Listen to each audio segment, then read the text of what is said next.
Hello everyone, welcome to the channel E office vlog. आज की video में हम डिस्कस करेंगे फाइनेंस डिपार्टमेंट की वो इंस्ट्रक्शंस जो फाइनेंस डिपार्टमेंट ने जनवरी 2023 महीने में इशू की हैं।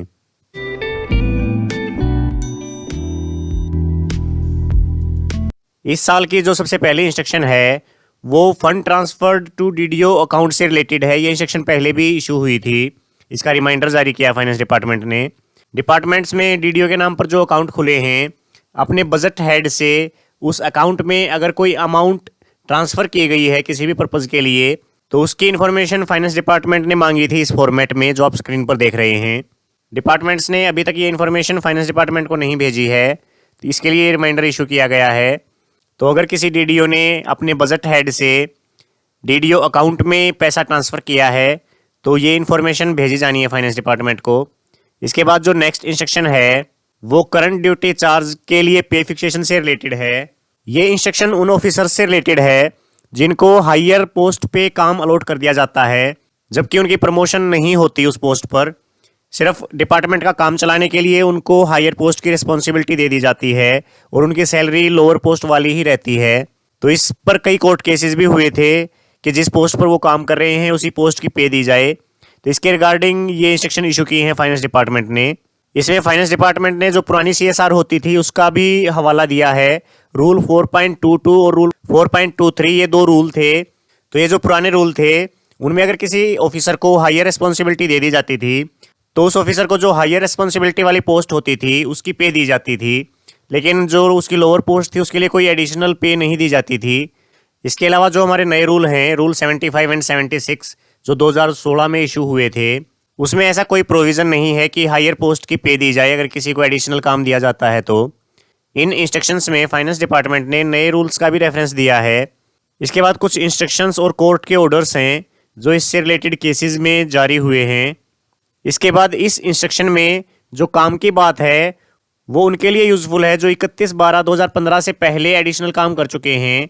जिन्होंने 31/12/2015 से पहले किसी पोस्ट पर हायर पोस्ट पर काम किया है तो उनको बेनिफिट मिलेगा पुराने रूल्स के अकॉर्डिंग। और जिनको 2016 के बाद किसी एडिशनल पोस्ट पर काम मिला है हायर पोस्ट पर, तो उनको कोई बेनिफिट नहीं मिलेगा। उनकी जो पे फिक्सेशन है वो नए रूल्स के अकॉर्डिंग ही रहेगी। बाकी अगर आप और अधिक जानना चाहते हैं तो इन इंस्ट्रक्शंस को डिटेल में पढ़ सकते हैं। इसके बाद जो नेक्स्ट इंस्ट्रक्शन है वो रिवाइज पे स्केल से रिलेटेड है। जो मैनुअल असिस्टेंट होते हैं लीगल मेट्रोलॉजी डिपार्टमेंट में, जो फूड एंड सप्लाई डिपार्टमेंट के अंडर ही आता है, उसमें मैनुअल असिस्टेंट का 1800 रुपये का ग्रेड पे था, उसको रिवाइज करके 1900 रुपये कर दिया है गवर्नमेंट ने। अब उनकी जो पे फिक्सेशन है वो FPL 2 में होनी है और इनकी जो पे फिक्सेशन है वो हरियाणा सिविल सर्विसेज पे रूल्स 2016 के रूल 27 के अकॉर्डिंग की जाएगी। इसके बाद जो नेक्स्ट इंस्ट्रक्शन है वो इंटरेस्ट ऑन लोन से रिलेटेड है। जो हम गवर्नमेंट से लोन लेते हैं उसके ऊपर जो इंटरेस्ट का रेट है इस क्वार्टर के लिए वो बताया है गवर्नमेंट ने। तो ये लगभग सेम ही है जो लास्ट क्वार्टर में था, इसको आप देख सकते हैं।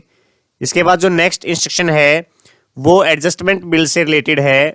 इसमें फाइनेंस डिपार्टमेंट ने सभी डिपार्टमेंट्स को रिमाइंडर जारी किया है। ये सेकंड रिमाइंडर है, इससे पहले भी ये इंस्ट्रक्शन 2 बार इशू हो चुकी हैं। तो जो भी एडवांस बिल बनाए जाते हैं उनके डिटेल्ड बिल या फिर आप कह सकते हैं एडजस्टमेंट बिल 1 महीने के अंदर अंदर बनाने होते हैं। लेकिन कई डिपार्टमेंट्स के लगभग 484 करोड़ के बिल अभी भी पेंडिंग हैं जिनको एडजस्ट नहीं किया गया है। तो उसके रिगार्डिंग ये इंस्ट्रक्शंस हैं कि सभी डिपार्टमेंट अपने जो एडवांस बिल हैं उनके एडजस्टमेंट बिल बनाएं। इसके बाद जो नेक्स्ट इंस्ट्रक्शन है वो ऑनोरेरियम से रिलेटेड है। ऑनोरेरियम के बारे में आपको पता भी होगा कि एक्सेप्शनल काम करता है कोई एम्प्लॉई तो उसको गवर्नमेंट के द्वारा अलग से ऑनोरेरियम दिया जाता है जो उसके अधिकारी होते हैं उनके द्वारा। तो यहाँ पर जो ऑफिसर्स एम्प्लॉयज़ को ऑनोरेरियम ग्रांट करते हैं उसकी लिमिट फिक्स की है गवर्नमेंट ने। जैसे एडमिनिस्ट्रेटिव सेक्रेटरी है जो वो 10,000 रुपये तक ऑनोरेरियम दे सकता है। जो हेड ऑफ डिपार्टमेंट हैं वो 2,000 रुपये तक का ऑनोरेरियम दे सकते हैं एक फाइनेंशियल ईयर में किसी एम्प्लॉई को। और जो पब्लिक सर्विस कमीशन का चेयरमैन है वो 5,000 रुपये तक का ऑनोरेरियम ग्रांट कर सकता है। इसके अलावा भी काफ़ी कंडीशंस हैं, जैसे कि ग्रुप A के किसी भी ऑफिसर को कोई भी ऑनोरेरियम नहीं दिया जाएगा। अगर ग्रुप B के ऑफिसर को ऑनोरेरियम दिया जाना है तो वो मैक्सिमम 15 दिन की सैलरी तक ही दिया जा सकता है, उससे ज़्यादा का नहीं दिया जाएगा। और ग्रुप C और D के एम्प्लॉयज़ के लिए मैक्सिमम 1 महीने की सैलरी एज ऑनोरेरियम दी जा सकती है। इसके अलावा जो ऑनरेरियम ग्रांट किया जाना है वो सैंक्शन स्ट्रेंथ के हिसाब से भी है, डिपार्टमेंट्स की जो सैंक्शन स्ट्रेंथ है। तो अगर आप ऑनरेरियम के बारे में और डिटेल में जानना चाहते हैं तो ये इंस्ट्रक्शंस आपको डिटेल में पढ़नी पड़ेंगी। इंस्ट्रक्शंस को डाउनलोड करने के लिए जो लिंक हैं वेबसाइट्स के वो आपको इस वीडियो के डिस्क्रिप्शन में मिल जाएंगे। अगर आपको इंस्ट्रक्शन नहीं मिलती तो आप ईमेल भी कर सकते हैं eofficevlog@gmail.com पर, तो मैं आपको मेल कर दूंगा इंस्ट्रक्शन। इसके बाद जो नेक्स्ट इंस्ट्रक्शन है वो क्लोजिंग ऑफ लोन अकाउंट्स है। पीएनबी में जो एम्प्लॉयज़ के लोन अकाउंट खुले हुए हैं जिन्होंने डिपार्टमेंट के थ्रू लोन लिया हुआ है, ये इंस्ट्रक्शन उससे रिलेटेड हैं। जैसा कि आपको पता भी होगा कि कई एम्प्लॉयज़ को डिफॉल्टर दिखा दिया जाता है। जब हम ई सैलरी पर बिल बनाते हैं तो उस पर एक पॉपअप आता है कि ये एम्प्लॉयज़ ऐसे हैं जिनके इंस्टॉलमेंट टाइम पे जमा नहीं हुई हैं।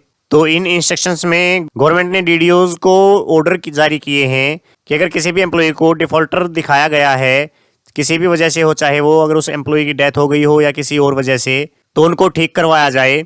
इसमें कई पॉइंट्स हैं, जैसे 30/3/2017 तक जितनी भी उनकी रिकवरी हुई है इंटरेस्ट की या फिर प्रिंसिपल की, उसको अपडेट किया जाए।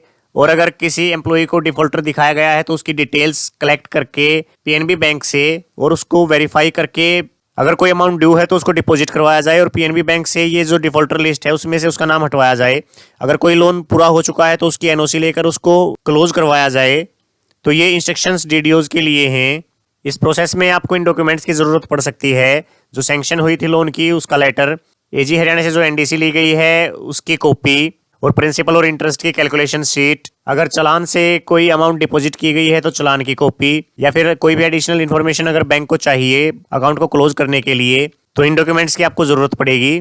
इसके बाद जो नेक्स्ट इंस्ट्रक्शन है वो ओडीएमएस से रिलेटेड है। ओडीएमएस का जो पोर्टल है उनके द्वारा नॉमिनेशन मॉड्यूल को एक्टिव कर दिया गया है।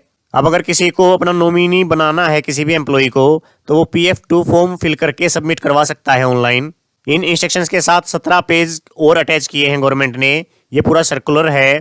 ओडीएमएस मॉड्यूल का जो सेकंड फेज स्टार्ट हुआ है उसमें नॉमिनेशन को एक्टिव किया गया है। बाकी इसके बारे में डिटेल में जानने के लिए कि क्या कुछ प्रोसेस है इसका ऑनलाइन नॉमिनी अपडेट करने का, ये आपको इंस्ट्रक्शन डिटेल में पढ़नी पड़ेंगी। इसके बाद जो नेक्स्ट इंस्ट्रक्शन है वो सीलिंग से रिलेटेड है। जो भी आपको पता होगा कि जो बजट का एक्सपेंडिचर होता है उस पर 25% या फिर 30% की सीलिंग लगाई जाती है फाइनेंस डिपार्टमेंट के द्वारा। एक क्वार्टर में आप इससे ज़्यादा बजट खर्च नहीं कर सकते। तो इसमें फाइनेंस डिपार्टमेंट के द्वारा लास्ट जो क्वार्टर है उसमें भी 30% की सीलिंग लगाई गई है। इससे ज़्यादा डिपार्टमेंट खर्च नहीं कर पाएंगे। इसके बाद जो नेक्स्ट इंस्ट्रक्शन है वो नई पे मैट्रिक्स से रिलेटेड है। ये पे मैट्रिक्स काफ़ी सर्कुलेट भी हुई थी कि गवर्नमेंट ने रिप्लेस कर दिया है पुरानी पे मैट्रिक्स को, लेकिन इसमें जो प्रोविज़न इंसर्ट किए गए हैं उनको अलग से इंसर्ट किया गया है, उनको किसी पहले वाले पे स्केल से रिप्लेस नहीं किया गया है। इसके बारे में 6 फरवरी को फाइनेंस डिपार्टमेंट ने क्लैरिफिकेशन भी जारी कर दी थी कि किसी भी पुराने पे स्केल को रिप्लेस नहीं किया गया है, और अगर किसी पर्टिकुलर पोस्ट के लिए पे रिवाइज की जानी है तो उसके लिए फाइनेंस डिपार्टमेंट अलग से लेटर इशू करेगा। जैसे कि अभी पटवारी का पे स्केल रिवाइज हुआ था, 32,100 रुपये में उनकी फिक्स की गई थी। तो इसी तरीके से अगर किसी और पोस्ट का रिवाइज होना है तो फाइनेंस डिपार्टमेंट उसके लिए इंस्ट्रक्शन इशू करेगा। अभी तक किसी दूसरी पोस्ट के लिए इसको रिवाइज नहीं किया गया है। इसके बाद जो नेक्स्ट इंस्ट्रक्शन है वो रीअप्रोप्रिएशन ऑफ बिल्स से रिलेटेड है। इसमें गवर्नमेंट ने बताया कि मार्च के महीने में कोई भी बिल पास नहीं किए जाएंगे, केवल सैलरी, वेजेस या फिर जीपीएफ वगैरह के बिल ही पास किए जाएंगे ट्रेजरी से। इसके बाद जो नेक्स्ट इंस्ट्रक्शन है वो लोन अकाउंट चेकिंग से रिलेटेड है। ये इंस्ट्रक्शन जो अभी मैंने बताई थी आपको कि डीडीओज को सभी अकाउंट क्लियर करने हैं जिनमें भी एम्प्लॉयज़ को डिफॉल्टर दिखाया गया है, उसी से रिलेटेड हैं। इसमें भी डीडीओज को अलग से ऑर्डर दिए गए हैं कि अगर आपके ऑफिस में कोई भी एम्प्लॉय डिफॉल्टर है या फिर कोई भी मिस्टेक है उसकी लोन डिटेल में तो उसको ठीक करवाया जाए अपने खुद के लेवल पे। तो ये कुछ इंस्ट्रक्शंस थी जो फाइनेंस डिपार्टमेंट ने जनवरी 2023 महीने में इशू की हैं। इसके अलावा भी अगर आपको किसी और इंस्ट्रक्शन का पता है तो कमेंट करके बताएं। अगर आप चैनल पर नए हैं तो चैनल को सब्सक्राइब जरूर करें। आज की वीडियो में बस इतना ही, फिर मिलते हैं नेक्स्ट वीडियो के साथ। तब तक के लिए जय हिंद।